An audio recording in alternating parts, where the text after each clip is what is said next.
UEFA euro 2024-এর দ্বিতীয় সেমিফাইনালে মুখোমুখি হয়েছিল নেদারল্যান্ডস এবং ইংল্যান্ড। ম্যাচটি অনুষ্ঠিত হয়েছিল ডর্টমুন্ড শহরের সিগন্যাল ইডুনা পার্কে।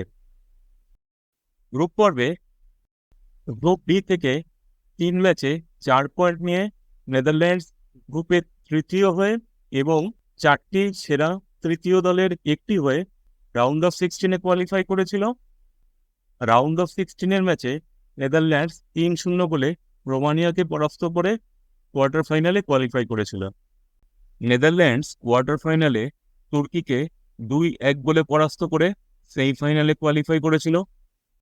গ্রুপ পর্বে গ্রুপ সি থেকে 3 ম্যাচে 5 পয়েন্ট নিয়ে ইংল্যান্ড গ্রুপ চ্যাম্পিয়ন হিসাবে রাউন্ড অফ 16-এ কোয়ালিফাই করেছিল। রাউন্ড অফ 16-এর ম্যাচে ইংল্যান্ড 2-1 গোলে স্লোভাকিয়াকে পরাস্ত করে কোয়ার্টার ফাইনালে কোয়ালিফাই করেছিল। কোয়ার্টার ফাইনালে ইংল্যান্ড এবং সুইজারল্যান্ডের ম্যাচটি এক্সট্রা টাইমের শেষেও অমীমাংসিত থাকায় টাইব্রেকারে এই ম্যাচটির ফয়সলা হয়। এই ম্যাচটিতে টাইব্রেকারে ইংল্যান্ড 5-3 গোলে সুইজারল্যান্ডকে পরাস্ত করে সেমিফাইনালে কোয়ালিফাই করল। সেমিফাইনালে ইংল্যান্ড নেদারল্যান্ডসকে 2-1 গোলে পরাস্ত করে ফাইনালে কোয়ালিফাই করল। নেদারল্যান্ডসের ফার্স্ট 11 এবং ফরমেশনটা এবারে দেখে নেওয়া যাক। নেদারল্যান্ডস 4-2-3-1 ফরমেশনে নেমেছিল। গোলে বার্ট ভারব্রেগেন, 4 জনের ডিফেন্স লাইন, ডান দিকে ডেনজিল ডামফ্রিজ, মাঝখানে স্টেফান ডি ভ্রিজ এবং ভার্জিল ভ্যান ডাইক, বাদিকে নাথান একে, 2 জন ডিফেন্সিভ মিডফিল্ডার জার্ডি শাউটেন এবং তিজানি রেইন্ডার্স, স্ট্রাইকারের পিছনে 3 জন, রাইট উইংয়ে ড্যানিয়েল ম্যালেন, মাঝখান দিয়ে জাভি সিমন্স এবং বাদিক থেকে কোডি গাকপো ছিলেন, আর সামনে লো স্ট্রাইকার হিসেবে ছিলেন মেমফিস ডিপে। ইংল্যান্ড এই ম্যাচে 3-4-3 বা আরেকটু ভাঙলে 3-4-2-1 ফরমেশনে নেমেছিল। গোলে জর্ডান পিকফোর্ড, 3 জনের ডিফেন্স লাইনে ডান দিকে কাইল ওয়াকার, মাঝখানে জন স্টোনস এবং বাদিকে মার্ক গুয়ে, যিনি আগের ম্যাচে সাসপেনশনের কারণে অ্যাভেলেবেল ছিলেন না। এই ম্যাচে তিনি এসডি কোলসার পরিবর্তে নামেন। 4 জনের মিডফিল্ড লাইনে ডান দিকে বুকায়ো সাকা, মাঝখানে 2 জন কোবি ম্যানু এবং ডেকলান রাইস, আর বাদিকে কিরন ট্রিপিয়ার। 3 জনের ফরওয়ার্ড লাইনে ফিল ফর্ডেন ডান দিকে, জুড বেলিংহাম বাদিকে এবং সামনের দিকে হ্যারি কেন সিঙ্গেল ফরওয়ার্ড হিসেবে বা লোন স্ট্রাইকার হিসেবে ছিলেন। প্রথমার্ধের 7 মিনিটে গোল করে এগিয়ে যায় নেদারল্যান্ডস। গোল করেন জাভি সিমন্স। মাঝমাঠে বলের দখল নিয়ে কিছুটা অফব্যালেন্স অবস্থায় দূরপাল্লার দুরন্ত শটে গোল করেন জাভি সিমন্স। এক্ষেত্রে ইংল্যান্ডের গোলকিপার জর্ডান পিকফোর্ডের কিছু করার ছিল না।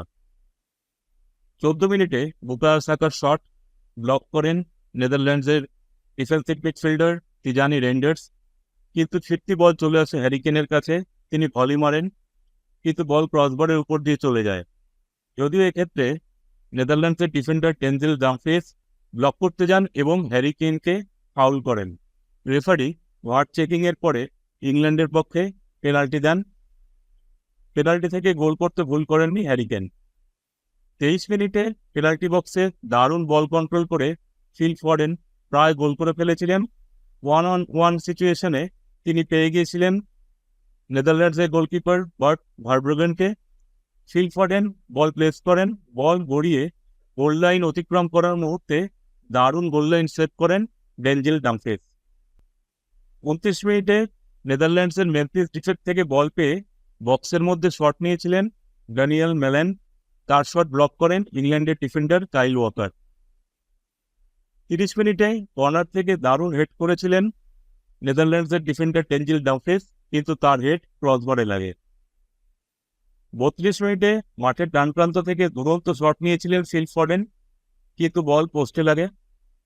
39 মিনিটে কোবি মাইনুট মধ্যদিক্ত পাস থেকে বল পেয়ে দুরন্ত শট নিয়েছিলেন ফিল ফর্ডেন, কিন্তু তার শট সেভ করেন নেদারল্যান্ডসের গোলকিপার বার্ট ভারব্রেগেন। প্রথমার্ধের শেষে ম্যাচের ফল ছিল 1-1। 65 মিনিটে ফ্রিকিক পেয়েছিল নেদারল্যান্ডস। মাঠের ডান প্রান্ত থেকে দারুণ ফ্রিকিক নেন জোই ভার্মান। তার ফ্রিকিকে ভার্জিল ভ্যান ডাইক ভলি মারেন, কিন্তু দারুণ ক্ষিপ্রতায় সেভ করেন ইংল্যান্ডের গোলকিপার জর্ডান পিকফোর্ড। 77 মিনিটে কোডি গাকপো ডান দিক থেকে বল রেখেছিলেন ইংল্যান্ডের পেনাল্টি বক্সে। ওয়েরস্টেড হেড থেকে বল পান জ্যাভি সিমন্স।